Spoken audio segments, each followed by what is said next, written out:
हमारे पार्टनर्स को क्या होता है, थोड़े से वो कभी कभी इनसिक्योर हो जाते हैं कि यार अरे ये एक्टर है, भैया पति ऐसा पारसी गोरा चिट्टा होगा सुंदर मतलब शिखा मल्होत्रा जैसी खूबसूरत लड़कियों को मिलेगा तो हो सकता है इसका मन भटक जाए, है ना। तो ये इनसिक्योरिटी लोगों को रहती है। तो ये फेथ और ये ट्रस्ट लोगों को बहुत जरूरी है, बहुत रहना चाहिए। अंडरस्टैंडिंग बहुत इंपॉर्टेंट है और आई फील रिस्पेक्ट। मैं पूरी इंटरव्यू में शर्माती रहूंगी आपको अच्छा, और आपने पहना भी है रेड, प्यार का कलर।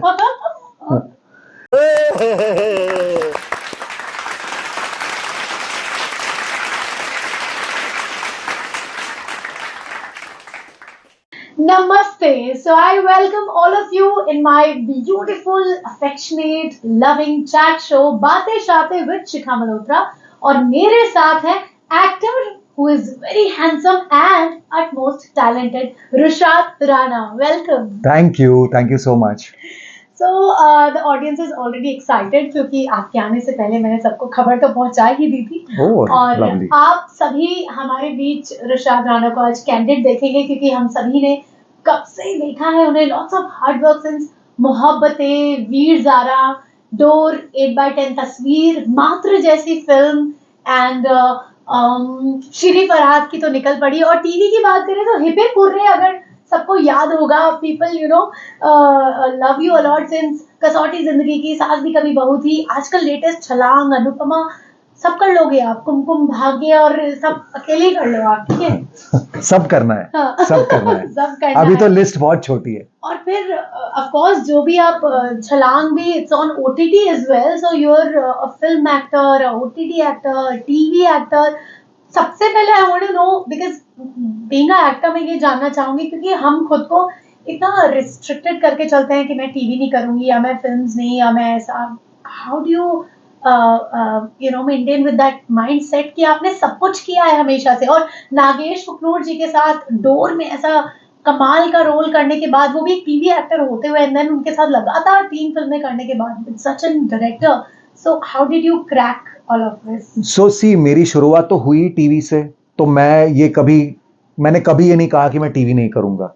यस, एक फेज मेरी जिंदगी में आया था 3 साल का, जब मैं फोकस कर रहा था फिल्मों पे, तब 8x10 तस्वीर के साथ साथ एक और फिल्म में कर रहा था, ये फासले। और सॉरी टू इंटरप्ट, 8x10 तस्वीर में जनाब मल्होत्रा थे, तो मुझे उनका नाम भी याद है, अदित मल्होत्रा। क्या बात है, श्योर आपको भी याद नहीं होगा। क्रेडिटेबल, तालियां इस बात के लिए। माय गॉड, सो मुझे याद है। सुपर। और आप कसौटी में भी अनुराग के कजन थे, भी मुझे याद है। फिर से तालियां। अरे भाई, हम वही लड़के हैं जो हम स्कूल में बात करते थे, अरे अनुराग का कजन आया आजकल, देखा है। मतलब अनुराग के होते हुए आप उसके कजन को नोटिस कर रही थी, यही मेरे लिए एक बहुत बड़ी बात है। सॉरी अनुराग, मतलब वो हैंडसम है। Sorry Sussanne. My God.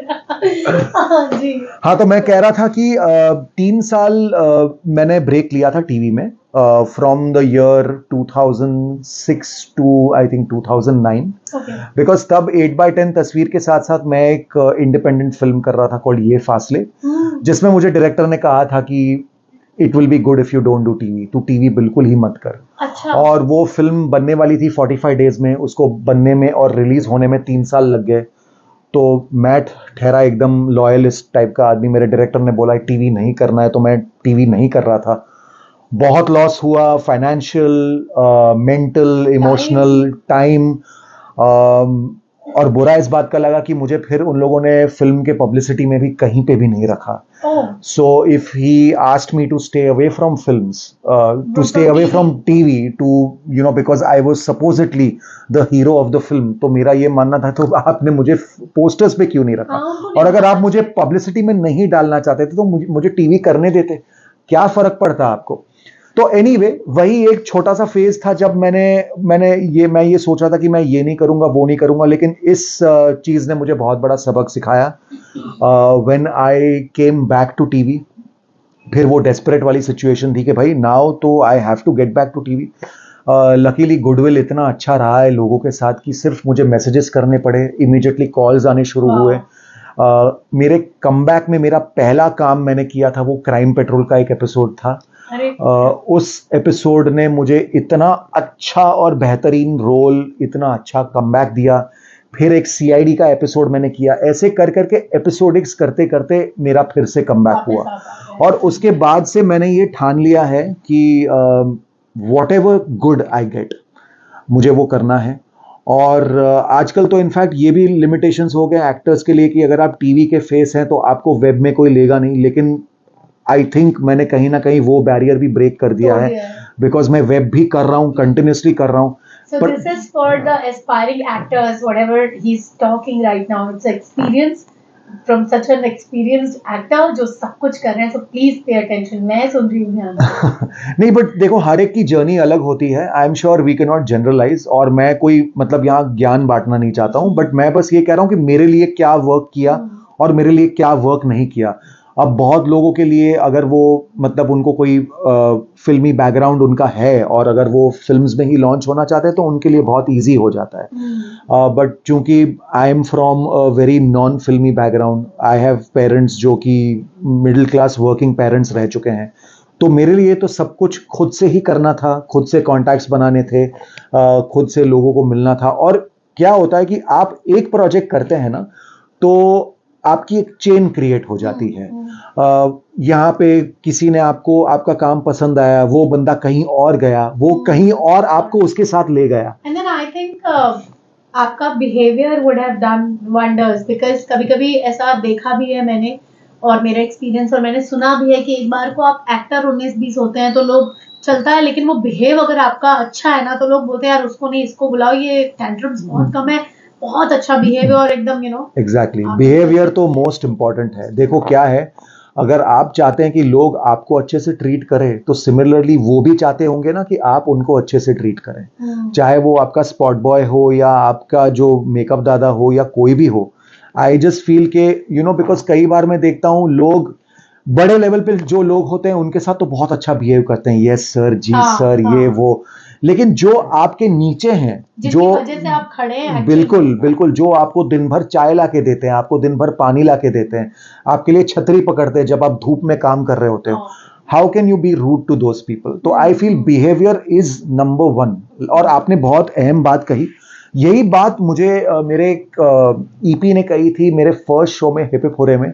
उसने एक बार मुझे बोला था, रुशाद तू जैसा है सही है, ऐसे ही रहना, बिकॉज ये ऐसी इंडस्ट्री है, तू 50% अच्छा एक्टर है और 100% अच्छा ह्यूमन बीइंग है, तुझे कभी भी मतलब you will always be with work, तू काम के बिना कभी नहीं रहेगा। लेकिन तू 100% अच्छा एक्टर है लेकिन तेरा बिहेवियर 50% है तो तुझे कोई काम नहीं देगा। तो वो बात मैंने दिमाग में इतनी सेट कर ली थी। और it's not like I am trying to act fake, but क्या है, आप सीखते हो, आप ये सारी चीजें, कुछ चीजें आपके यंग डेज में आप सीख लेते हो, वो एक चुंबक की तरह चिपक जाती है आपसे। तो these are things which have stayed with me and I think, और इसीलिए मैं ये कह सकता हूँ कि टचवुड गुडविल बहुत है इंडस्ट्री में। इसीलिए जब कम बैक करना था बस मैसेजेस करने थे लोगों को, भाई I am looking for work, अगर कुछ मेरे लायक है तो बताना, दैट्स इट। सो इसी चीज से रिलेटेड एक मैं अपने ऑडियंस को कुछ मैसेज भी देना चाहती हूँ और मैं जानना भी चाहती हूँ आपसे दैट आजकल मुझे मेरे पर्सपेक्टिव में जो लगता है वो मिसिंग है, that those are family values. और आपको जॉइंट फैमिली का मतलब ये नहीं कि चाचा मामा ताऊ सब, आजकल पेरेंट्स को भी साथ में रखना, खैर हम तो रखने वाले कोई होते ही नहीं है पेरेंट्स को, लेकिन लोग ऐसे हो गए हैं कि उनको पेरेंट्स का होना चाहिए नहीं, सबको सब इंडिविजुअली अपनी अपनी लाइफ में है और कोई एडजस्ट, इवन हस्बैंड वाइफ में आपस में एडजस्ट नहीं करना चाहते। यू ऑल्सो हैव अच्छा, आपने जो आपकी शादी अभी हुई है ना जी, आपने लॉकडाउन में शादी की? नहीं, लॉकडाउन में शादी नहीं की। फिर आप अच्छे आदमी हैं। लाइक जितने भी लोग हैं, सॉरी टू से यार, जितने भी लॉकडाउन में कुछ नहीं मिला था तुमने शादी कर ली, देखो जरा। बच्चे भी कितने सारे, नहीं लॉकडाउन में लड़की नहीं मिली थी ना, लड़की मिल गई होती तो शायद तब कर भी लेता, लॉकडाउन में सिंगल था। ये देखो मतलब मौका नहीं मिला था बस, वरना कर लेता। So आपकी पुरानी मैरिज से अब तक आपको एक्सपीरियंस, ऑफ कोर्स आपने पुरानी शादी के कितने साल बाद आपने दोबारा शादी की अपने फर्स्ट मैरिज के बाद? यस, 10 इयर्स हो गए मुझे। 10 साल के बाद मुझे ये हिम्मत हुई कि मैं दोबारा किसी के साथ लाइफ टाइम के लिए जुड़ूं। Just a message for couples as an relation, उसके बाद हम वो पेरेंट्स वाली बात पे आएंगे। कोई छोटा सा मैसेज कि हम जब हम कंपैटिबिलिटी की बात करते हैं साथ में, तो क्या जरूरी होता है? मतलब बिकॉज ऐसा तो नहीं है कि हम बनाने की कोशिश करें तो बनती भी है, लेकिन कुछ तो किसी ना किसी को कहीं तो एडजस्टमेंट होती है, और उसे एडजस्टमेंट क्यों कहते हैं लोग? देखो क्या है, एक तो मैंने समझा है most important is understanding between the partners. एक understanding towards the person. And is it खासकर in our kind of profession I that think we it's have in to deal with नहीं, I think it's in every profession। हमारे profession में थोड़ा सा exposure? Exposure ज्यादा है, और हमारे पार्टनर्स को क्या होता है, थोड़े से वो कभी कभी इनसिक्योर हो जाते हैं कि यार अरे ये एक्टर है, भैया पति ऐसा पारसी गोरा चिट्टा होगा सुंदर मतलब शिखा मल्होत्रा जैसी खूबसूरत लड़कियों को मिलेगा तो हो सकता है इसका मन भटक जाए, है ना। तो ये इनसिक्योरिटी लोगों को रहती है। तो ये फेथ और ये ट्रस्ट लोगों को बहुत जरूरी है, बहुत रहना चाहिए। अंडरस्टैंडिंग बहुत इंपॉर्टेंट है, और आई फील रिस्पेक्ट। मैं पूरी इंटरव्यू में शर्माती रहूंगी आपको अच्छा, और आपने पहना भी है रेड, प्यार का कलर। तो या so what I was saying is understanding, respect is very important. You know, I think बहुत सारे रिलेशनशिप्स मैं खत्म होते देखता हूं बिकॉज आपको आपके पार्टनर के लिए रिस्पेक्ट ही नहीं है। अरे तू क्या कर रहा है लाइफ में, या तू क्या कर रही है लाइफ में, ये जब आ जाता है ना, बिकॉज आई हैव सीन, मतलब हमारे मम्मी पापा के जमाने में मतलब वो मोल ताल नहीं होता था, वो मटीरियलिस्टिक चीजें नहीं होती थी। अच्छा, तुम्हारा बैंक बैलेंस कितना है, तुम्हारी सैलरी कितनी है, तुम्हारे सेविंग्स कितने हैं, मतलब और वो पुराने लोगों में सुनने को मिलता है कि 46th एनिवर्सरी, 45th एनिवर्सरी, मतलब ऐसा लगता है कि अरे यार इतने साल, मतलब क्या माइलस्टोन है। तो उन्होंने भी ऑब्वियसली कॉम्प्रोमाइजेस किए होंगे, एडजस्टमेंट की होगी, लेकिन मतलब I met your parents also, your lovely parents. उनको देख के मैंने, मतलब वही हम इन मतलब ओल्डर जनरेशन के रिलेशनशिप्स हम देखते हैं तो हमें सीखने को ये मिलता है कि यार इतनी रिस्पेक्ट है एक दूसरे के लिए। आई थिंक वो रिस्पेक्ट आजकल खत्म हो गई है, बिकॉज जहां रिस्पेक्ट नहीं है वहां अंडरस्टैंडिंग नहीं होगी, जहां अंडरस्टैंडिंग नहीं होगी तो आप किस कंपैटिबिलिटी की बात कर रहे हैं। Then it is all about just an initial physical attraction. आपका वो फिजिकल अट्रैक्शन वाला फेज खत्म हो गया, उसके बाद आप अब सर पकड़ के बैठे हो कि यार अब मैं क्या करूं, यार अब तो मैं इस बंदे को झेल नहीं सकता, अब तो मैं इस बंदी को झेल नहीं सकता। मतलब जैसे लॉकडाउन में लोगों को पूरा 24/7 झेल के पता चला कि बॉस ये है, तो कितने डिवोर्सेस हुए हैं लॉकडाउन में, कितने डिवोर्सेस हुए हैं, बिकॉज कई मतलब पहली बार इतना टाइम मिला आपको अपने स्पाउस के साथ, वरना तो आप सुबह निकल जाते हो, रात को आ जाते हो, खाना खाया, थक हार के सो गए, बस दैट इज अबाउट इट, सुबह उठ के फिर निकल गए। तो ये I think what I feel Shikha, most important is understanding and respect for your partner, उसके बिना और कुछ नहीं। And of course then trust, understanding, respect और फिर ट्रस्ट कि यार आपको ट्रस्ट बहुत जरूरी है। आई थिंक प्यार की नींव ही इसी पर रखी जाती है कि आपके बीच में समझ हो, एक दूसरे के साथ तालमेल बिठाने की, और करेक्ट अंडरस्टैंडिंग वही है, और जितनी भी और सम्मान से प्यार उपजता है, right. ऐसा लगता है, क्योंकि जब सम्मान ही नहीं है तो आप प्यार तो सेकेंडरी है, वरना ऐसे प्यार वाली, ऐसा चलते फिरते वाला प्यार हो तो फिर हम सभी एक दूसरे से करते हैं ना, हम अफेक्शन के तहत ही तो एक दूसरे के लिए कुछ करते हैं, मिलते हैं, करेक्ट, वो चीज है। लेकिन जीवन पूरा बिताने के लिए, आई थिंक साथ में एक लाइफ जीने के लिए तो बहुत चीजें लगती हैं समझने के लिए। Of course.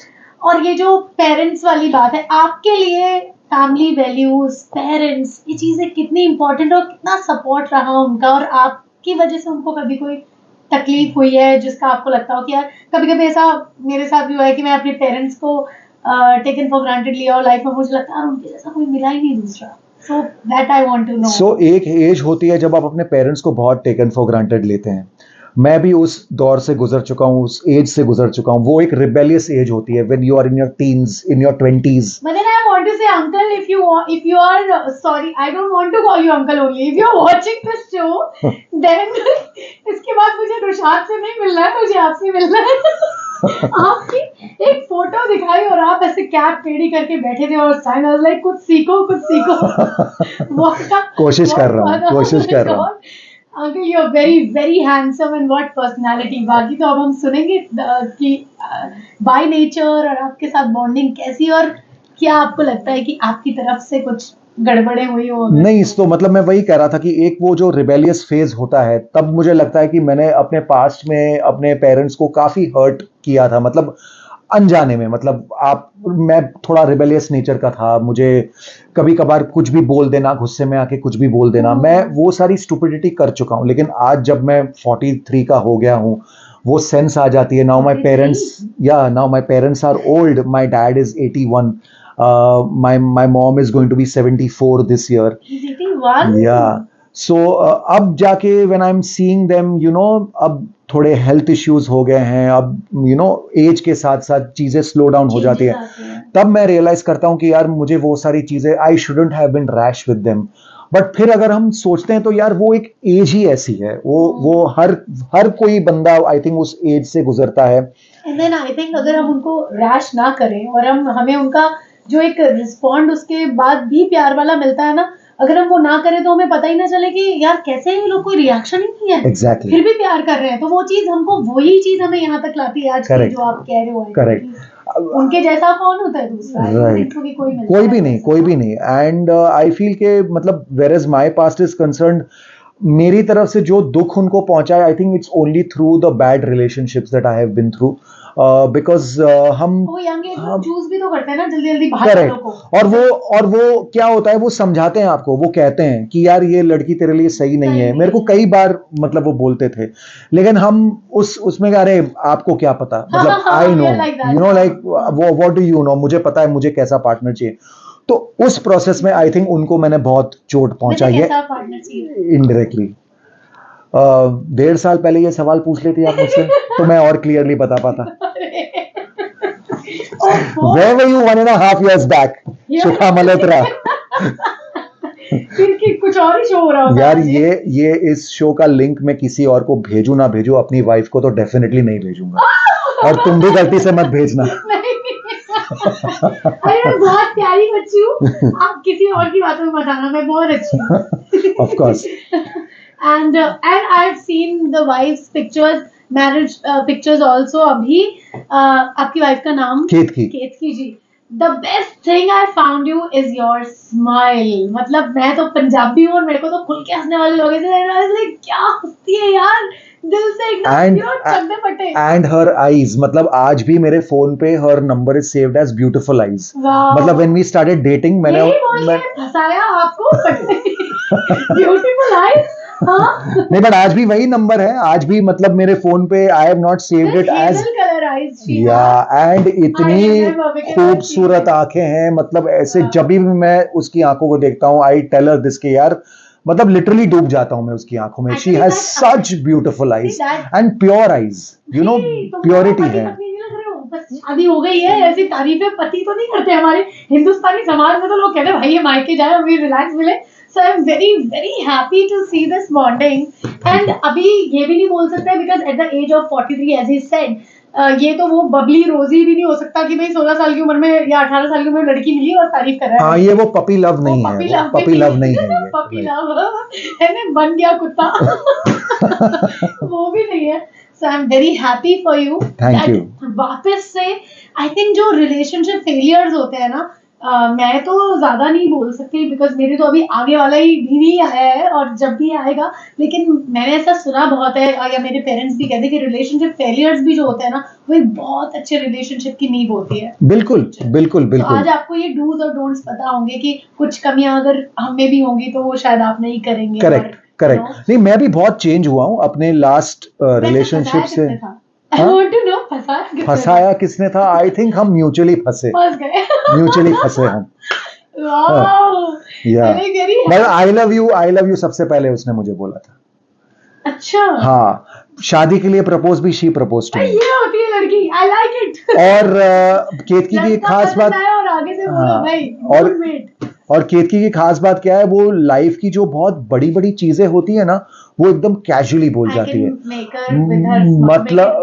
मतलब वो उसने जिस तरह से मुझे आई लव यू भी बोला था, इतना कैजुअली बोला था कि मैं, अरे ये क्या बोल दिया इसने, इसने जिस तरह से मुझे शादी के लिए प्रपोज किया, मतलब it was the most casually कैसे उसने। बोला? I want to hear the sentence. सो हम लोग कहीं से डिनर करके ड्राइव करके वापस आ रहे थे, और ऐसी उसने अपने किसी दोस्त की शादी का मुझे एग्जाम्पल दिया कि यार मेरी दोस्त की शादी लास्ट ईयर हुई थी और ये किया वो किया, और हम लोग शादियां कैसी होनी चाहिए उस पे हम बातें करने लगे कि इतना खर्चा भी नहीं होना चाहिए और ऐसा। मेरा एक पर्टिकुलर थॉट प्रोसेस था, उसका एक पर्टिकुलर थॉट प्रोसेस था। जो तो मैच उसने करता था। जो हाँ, तो एक उसने ऐसे ही मुझे पूछ लिया, तो how would you like to get married. तो मेरा लिटरली ऐसे डबल टेक हुआ। मैंने बोला how would I like to get married, मतलब to whom. I'm asking you. हाँ, टू होम मैंने पूछा, और उसने इतना गंदा लुक दिया मुझे कि अबे भोंदू, मैं तुझे पूछ रही ही हूँ तुझे ही तुझे। पूछ रही हूँ। ऐसा तेरा कुछ नहीं होने वाला, हाँ। आजा शादी कर। तो ये वाला प्रपोजल था हमारे बीच। That is how she propose to me. So हाँ, हमारे रिश्ते में जो भी चीजें हुई है बहुत अनकन्वेंशनल हुई है। हमारी शादी की जो रिसेप्शन था वो भी बहुत ही, it was like a mad wild party.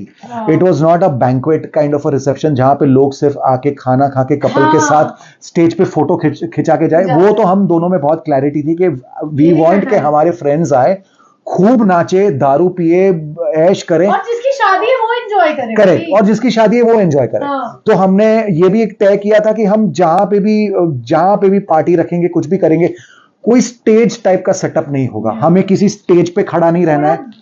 जमोरे जैसा। हाँ, मतलब वो तो आई कोई थिंक फिर वो तेनू घोड़ी किने चलाया दूसरी दे, फिर वो आ जाते हैं सब कुछ। लेकिन आपकी ये चीजें सुन के मुझे ऐसा लगता है कि मैं जो सोचती हूँ कि मुझे लड़का कैसा चाहिए, वो ऐसा ही था कि क्या होता है जब आप माँ ऐसा ही, मतलब बनते मेरे हैं। जैसा। हाँ, बहुत हद तक, बिकॉज और जो हद रह गई है अब वो तो मैं जान ही नहीं सकती, इसलिए क्योंकि क्या होता है, एक तो फैमिली वैल्यूज, पेरेंट्स की वैल्यू, क्योंकि जो इंसान अपने पेरेंट्स की वैल्यू नहीं करता वो मेरी कैसे करेगा।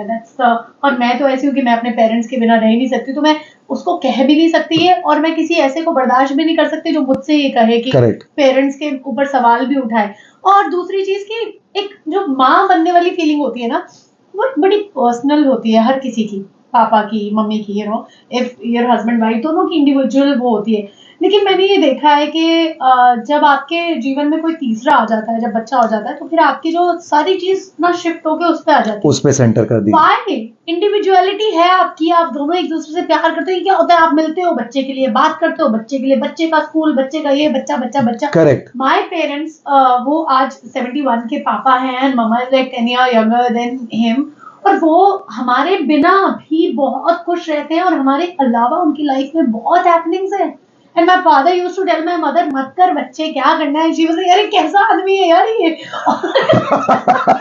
हम साथ रह गए उस समय में ना, मेरी मम्मी को लगता था कि यार ये पता नहीं कोई टेढ़ा, ऐसा तो नहीं कि बच्चे नहीं पैदा कर रहा है। उस समय लगता था ना, शादी करते फटाफट बच्चे पैदा करो, Correct. तो तुम्हारी शादी बंद गई, हाँ। आपका बच्चा हो गया, क्योंकि Right. वो जमाना बहुत अलग ही होगा। बहुत अलग आज था। हम इतने एडवांस हो गए, तो वो मुझे, मतलब मेरा पति अगर मेरे से पहले मेरे बच्चों को देखेंगे तो उसकी मुंडी पर ओढ़ दूंगी, हेलो मैं हूँ यहाँ पे यार, मेरे से निकला है वो। Of course. Where am I in your life. So वो एक चीज है, मुझे ऐसा लगता है कि आप दोनों आपस में एंजॉय कर सके घंटों घंटों विदाउट एनी बच्चा। अच्छा, बच्चा क्यों सुनते हैं हम इंडियन समाज में, कह रहे हैं यार अब शादी को 2 साल हो गए, बच्चा कर लो, क्यों, मतलब 2 ही साल की कैपेसिटी थी एक दूसरे को झेलने की, फिर आपको बीच में कुछ चाहिए था। और ये इसलिए ऐसा ही होता है कि भाई अब क्या करोगे, अब बच्चा कर लो। मतलब क्यों कर ले यार, नहीं कर रहे हम, और जब होना होगा तो हो जाएगा, या नहीं होना होगा, still it's not the reason between us to pass our time. Correct. And I tell you, एक बहुत मतलब इंडियन सोच मैंने देखी है, शादी अगर नहीं भी चल रही है ना कपल के बीच में, बच्चा कर लो, शादी ठीक हो जाएगी। अरे भाई कैसे ठीक होगी? और वर्स्ट कर रहे हो। तो आप किसी मतलब नन्ही सी जान को इस दुनिया में लाके आप उसके साथ कितना गलत कर रहे हो, बिकॉज वो बच्चा आ जाएगा, उसके बाद क्या गारंटी है कि you are going to be compatible? नहीं, और फिर पता है क्या होगा, आप कंपैटिबल नहीं होगे, लेकिन बात वही हुई कि आपका टाइम पास हो जाएगा, डाइवोर्स मत लो, फिर क्या है, बच्चे में बिजी हो जाओगे। करेक्ट। तुम फिर बच्चे की बात करो बस, लेकिन भाई आपकी जो इंडिविजुअल जिंदगी थी वो कहाँ गई, वो कहाँ गई? मतलब आपको फिर आप शादी के बाद मेरे से अफेयर कर लेना और वो किसी और से अफेयर कर Correct, लेगी, it's like correct, that, correct. क्योंकि आपकी कंपैटिबिलिटी है नहीं, लेकिन आप बच्चे के लिए जुड़े हैं। और यही होता है, मतलब बच्चे को तो एक ऐसा वो बनाया गया है मोहरा, अरे यार वो उस बच्चे की भी लाइफ और उसको आप दे क्या रहे हो। अच्छा फिर बच्चे कैसी मैरिज देखते हैं, फिर वो बड़े होकर सोचते हैं यार ये क्या रहता है, फिर वो समाज के लिए कि आप तलाक मत लो, और हमारे घर में कभी कोई तलाक नहीं हुआ। मेरे पापा तो ऐसे, वो तो कहते तू शादी मत कर, मस्त रह तू, क्या है तेरे भाई को देख ले, सॉरी भैया। पर मेरे पापा भी भैया मुझे वो यही बहुत कहते अच्छे थे। हैं, लेकिन वो गृहस्थी की चीजों को देख के वो बोलते हैं कि ठीक है ना, तू, तेरे को क्या प्रॉब्लम है, किसी से कोई पसंद आ रहा है वो बात अलग है। Correct. ठीक है, पर वो कहते हैं पसंद आए तो बहुत अच्छी बात है, नहीं आए तो जबरदस्ती थोड़ी है। Correct. लोग रह रहे हैं बिना शादी के। जैसे मैं लोगों को कहता हूँ कि get married for the right reasons, वो रीजंस बहुत क्लियर होने चाहिए, वाओ, बहुत राइट रीजंस होने चाहिए। पीयर प्रेशर में आके उम्र बढ़ रही है, आपकी बेस्ट फ्रेंड ने शादी कर ली, आपके चाचा के बेटे ने शादी कर ली, अब आपको शादी करनी है, उस वजह से आप शादी मत ये तो करो। मैं हूँ, पता है आपको, मेरे ना हर बार मेरा बहुत मन करता है शादी करने, जैसे आपने कर लिया, मुझे लग रही है यार मैं ही रह गई हूँ क्या, मैं वैसे, अरे तू कितनी छोटी है अभी, क्या तो इसे कहना है? कहते हैं पीयर प्रेशर, इसे कहते हैं पीयर प्रेशर कि आपके आसपास के लोग, आपके इर्द गिर्द के लोग शादी कर रहे हैं, तो चलो हम भी कर मेरे को लेते हैं। इतने सारे कजन्स के सब तुम लोगों ने यार शादी कर लिया, हम लाइक अरे यार इसकी भी हो गई, इसकी भी हो गई, अरे यार कितना सुंदर लहंगा है, हम लाइक लाइक दैट। तो खैर माता पिता एक ऐसी चीज है जो मतलब इररिप्लेसेबल है ना, है, वो इररिप्लेसेबल है। बाकी और कोई भी आपकी लाइफ में रिप्लेस हो सकता है, लेकिन वो रिप्लेस नहीं हो सकते, नहीं हो सकते, बिल्कुल नहीं हो सकते। एंड एस्पायरिंग एक्टर्स को आप कुछ तो भी बताइए please, because you been so experience, because rejections and then हमारे साथ क्या होता है, देखो सबको हम बड़े पैसे वाले लगते हैं, लेकिन हम ऐसे होते हैं कि 6 महीने काम है और 6 महीने बिल्कुल ही सिरे से वेले हैं, एंड देन पीपल थिंकिंग अरे जैसे मेरी फिल्म कांचली के बाद पीपल से अरे शिखा जी दूसरी फिल्म बनाई है, अब मैं कैसे समझाऊं उन्हें कि it's not me who is making film, I just, मेरे हाथ में सिर्फ स्क्रिप्ट चुनना है, फिल्म चुनना, और वो भी उसमें से चुनना है जो मुझे ऑफर होगी। Correct. आई कांट चूज कि मैं ये